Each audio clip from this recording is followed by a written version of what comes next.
अस्सलाम वालेकुम क्लास, कैसे हैं आप सब? उम्मीद है खैर वाफियत से होंगे। कल हमने छोड़ा था एग्जाम्पल नंबर 3 पे।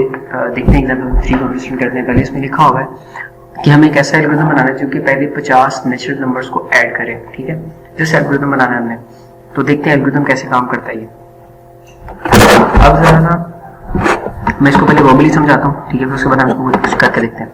इसमें लिखा सम नाम का एक वेरिएबल है और उसके अंदर 0 वैल्यू स्टोर करवाई गई है, और n नाम का वेरिएबल है उसके अंदर भी 0 वैल्यू रखी गई है। ठीक है, और अब हमेशा इस वाले स्टेप्स को, ये वाले दो स्टेप जो से हमारे पास हैं, ये वाले दो स्टेप्स, ठीक है, इनको हमने बार बार एग्जीक्यूट करना है, बार बार चलाना है इसको। ठीक है, कब तक चलाना है? जब तक कि हमारे पास 50 नहीं आ जाता। ठीक है, तो ये हमारे पास है।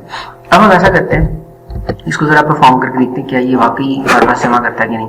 हम ना पहले 5 यानी 1 + 2 + 3 + 4 + 5 हम पहले 5 नंबर्स को जमा करेंगे। ठीक है, देखते हैं क्या हमारे पास आंसर आता है। ये आंसर आना चाहिए 1 5 15। ठीक है, तो लेट्स सी, वहां पे लिखा हुआ है सम = सम प्लस n, ऐसे ही है।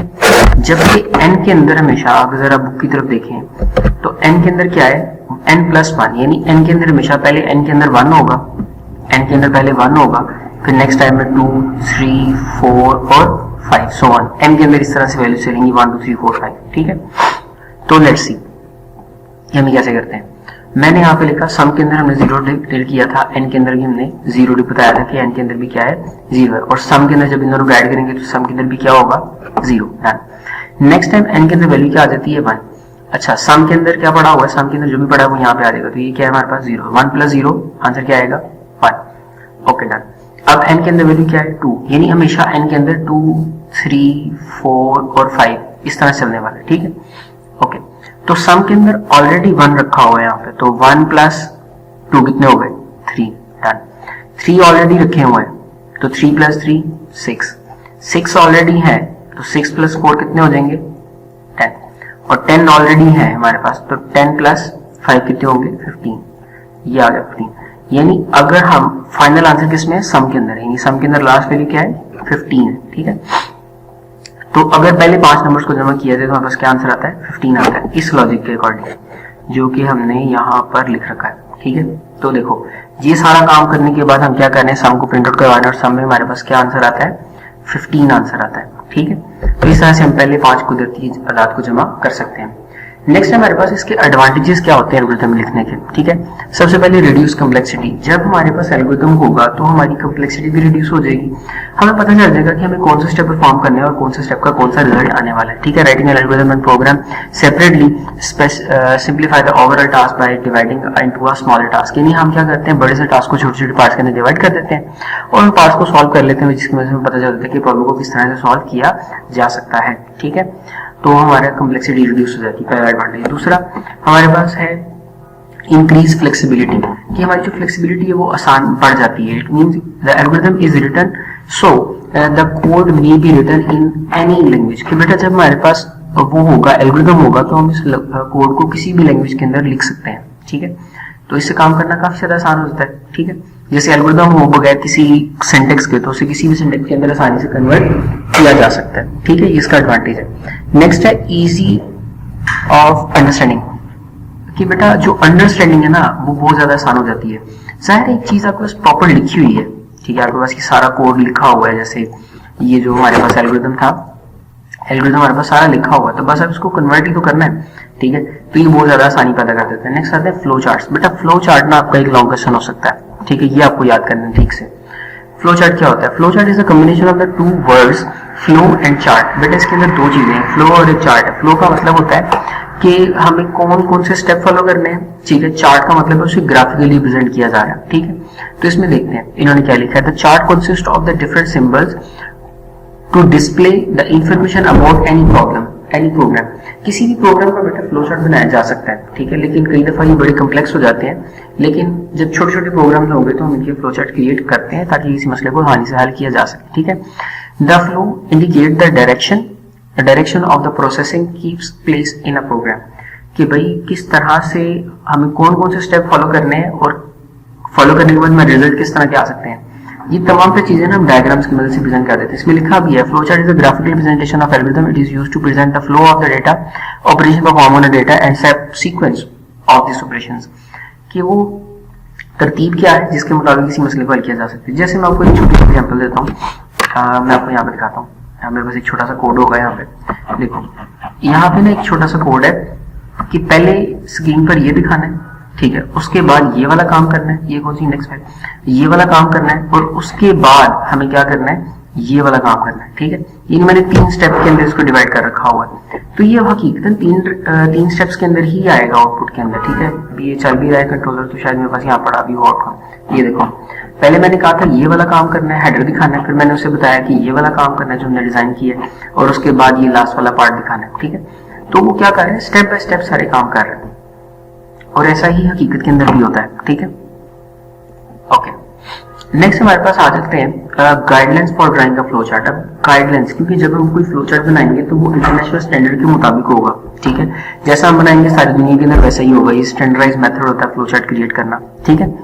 तो फ्लो चार्ट देखते हैं कैसे बनाए जाते हैं, उसकी गाइडलाइंस क्या है। पहला, all necessary requirement should be listed in a logical order, कि जितनी भी चीजें आपको रिक्वायर है ना किसी फ्लो चार्ट को बनाने के लिए, आप सबको उनकी एक लिस्ट क्रिएट कर लो कि मुझे क्या क्या काम करने हैं। Next, flow should be clear, needy to be easy, कि बेटा जो आपने स्टेप्स परफॉर्म करने हैं उसकी प्रॉपर लिस्ट हो और आपको पता हो कि बस यही काम करना है, इसके अलावा कुछ नहीं करना, ठीक है। क्योंकि अगर आप उसको इरेज करके दोबारा बनाएंगे तो बहुत सारा काम दोबारा करना पड़ जाता है, ठीक है। The usual direction of the flow chart is from top to bottom, और बेटा ये टॉप टू बॉटम बनाए जाते हैं, यहाँ से स्टार्ट किया जाएगा इस लेवल से, और फिर आहिस्ता आहिस्ता आहिस्ता आहिस्ता आहिस्ता नीचे कंप्लीट हो जाएगा, ठीक है। तो इस तरह से बनाया जाता है। इसके अंदर ये हमारे पास कुछ डायग्राम्स हैं, ये आपको दिखा रहा है कि वो लेफ्ट टू राइट अगर आपको रीड करना है तो वो इस तरह से किया जाएगा, और टॉप टू बॉटम होगा तो इस तरह से रीड किया जाएगा, ठीक है। Only one line should be enter out process, कि बेटा हमेशा ना एक लाइन इन होती है और मैक्सिमम 2 लाइन आउटपुट आ सकती, आउटकम आ सकती है, सॉरी आउट हमेशा एक ही होनी है, इन भी एक होनी है और आउट भी एक होनी है, लेकिन यहाँ पर डिसीजन लिया जा सकता है, ठीक है। अगर ट्रू होगा तो ये काम करना, फॉल्स होगा तो ये वाला काम करना, पर होना एक ही काम है, 2 नहीं हो सकते, ठीक, अभी तक नहीं हो सकते। Only one flow line is used when the terminal is terminal symbol, कि बेटा जो टर्मिनल सिंबल्स होंगे, टर्मिनल सिंबल जो स्टार्टिंग और एंडिंग को प्रेजेंट करते हैं, उसमें सिर्फ एक ही लाइन होती है, वो इनकी हो सकती है या फिर आउट की हो सकती है। इसके अंदर लिखा है the starting and ending flow chart should be logical, और हमेशा लॉजिकल होना चाहिए कि आप शुरू क्या कर रहे हो और एंड क्या कर रहे हो। और बेटा कमेंट्स के लिए ना ये वाला सिंबल यूज किया जाता है कि अभी कमेंट कर रहे हो। अब कमेंट्स ना बहुत ज्यादा अहमियत रखते हैं, जैसे मैंने देखो यहाँ पर कमेंट किया हुआ है, ये कमेंट है कि काम यहाँ से स्टार्ट हो रहा है, ये यहाँ पे एंड हो रहा है, ये यहाँ से स्टार्ट हो रहा है, ताकि अगर खुदा ना खास्ता मैं इस प्रोग्राम को ना भी बनाऊं, कोई और बंदा इसको डील करे तो भी उसे पता हो कि क्या चीज कहाँ पे शुरू और कहाँ पे खत्म हो रही है। क्योंकि ये भी कोड ना सिर्फ इतना सा है, तो ये 100,000 ऑफ लाइंस के ऊपर भी जा सकता है, ठीक है। तो ये डिपेंड करता है हमारी वर्किंग के ऊपर। नेक्स्ट है हमारे पास use of flow chart. Flow chart का क्या इस्तेमाल है बेटा, इससे हम एल्गोरिथम्स को ग्राफिकली प्रेजेंट करते हैं, ठीक है। यूज टू शो स्टेप्स, हमें जो स्टेप्स हैं वो तमाम तरह आइडेंटिफाई कर देते हैं कौन कौन से स्टेप परफॉर्म करने हैं। इससे अंडरस्टैंडिंग बेहतर हो जाती है, लॉजिकल डिजाइन करना आसान हो जाता है, एरर को ढूंढना आसान हो जाता है। अब हम बात करेंगे सिंबल्स की। सबसे पहले बेटा हमारे पास आते हैं इनपुट और आउटपुट के सिंबल। जब भी कोई चीज इन या आउट करनी है तो आपको ये वाला सिंबल बनाना है, ठीक है। यानी कोई चीज यूजर से पूछनी है तो आपने इस तरह से बनानी है, अगर आपने स्क्रीन पर कोई चीज दिखानी है तो आपने इस तरह से सिंबल क्रिएट करना है उसका। नेक्स्ट जब प्रोसेसिंग होगी तो देखो प्रोसेसिंग के अंदर ये दोनों लाइन स्ट्रेट है, ये वाली लाइन स्ट्रेट्स है, ठीक है। ये प्रोसेसिंग की लाइन है और ये सिलेक्शन की है। सिलेक्शन मीन या तो कोई चीज ट्रू होगी या फिर कोई चीज फॉल्स होगी, ठीक है। इस तरह से ये सिलेक्शन के हमारे पास सिंबल है। उसके बाद हमारे पास स्टार्टिंग और एंडिंग का सिंबल है, यानी आप स्टार्ट ऐसे करोगे और एंड हमेशा इस तरह से करोगे। नेक्स्ट फ्लो लाइन है, जिस भी डायरेक्शन में मूव कर रहे हो, जैसे इसके बाद जाहिर इनपुट लेने के बाद आपने नेक्स्ट काम करना है तो आप वो इसको इस तरह से प्रेजेंट करोगे। जैसे इनके अंदर लेफ्ट और राइट में हम इसको इस तरह से प्रेजेंट करते हैं, ये फ्लो लाइन होती है, ठीक है। उसके बाद ये फ्लो लाइंस हमने बता दी कि कौन सा काम किसके बाद करना है, फ्लो लाइंस प्रेजेंट करती हैं। नेक्स्ट हमारे पास कनेक्टर। कनेक्टर बेटा दो या दो से चीजों को जोड़ने के लिए इस्तेमाल होता है। शायद आगे किसी, हाँ ये देखो कनेक्टर, ये देखो यूज किया हुआ है कि सबसे पहले इनपुट लो मार्क्स, अगर मार्क्स हमारे पास 40 से ज्यादा है तो उसे पास कर देना, अदरवाइज फेल कर देना, और दोनों के बाद दोनों को कनेक्ट करके कहते हैं प्रोग्राम एंड कर देना, ठीक है। तो ये हमारे पास कई सारे काम है, कनेक्टर है। उसके बाद फंक्शन कॉल है। बेटा फंक्शन कॉल क्या होती है? फंक्शन कॉल का मतलब होता है हम एक छोटा सा सेट ऑफ कोड लिख के रख लेते हैं, ठीक है, और जब हमें जरूरत पड़ती है हम उसको कॉल करते हैं, कहते हैं अपना काम कर दो, ठीक है, उससे फंक्शन कॉल करते हैं। अभी इसका एक फ्लो चार्ट होगा लेकिन अभी नहीं है, वो लास्ट पे हम देखेंगे उसके बाद में, ठीक है। तो आपने इसको याद रखना है सिंबल को भी, ठीक है। ये सिंबल इस तरह से बना हुआ है, सिंपल बिल्कुल सादा सारा सिंबल है। अब यहाँ पे जाहिर माउस इतनी अच्छी एक्यूरेसी प्रोवाइड नहीं कर रहा, यहाँ पर अगर मैं ड्रॉ करूँ तो वो सही तरह से बन जाएगा, ठीक है। आपको इस तरह से ड्रॉ करना होता है। यानी आप लाइन लगाते हैं, ठीक है, और उसके बाद आप जस्ट उसके अंदर स्ट्रेट लाइन ऐड कर देते हैं, ठीक है, इस तरह से। पेपर के अंदर भी आपने यही इसी तरह से बना के आना है, ठीक है।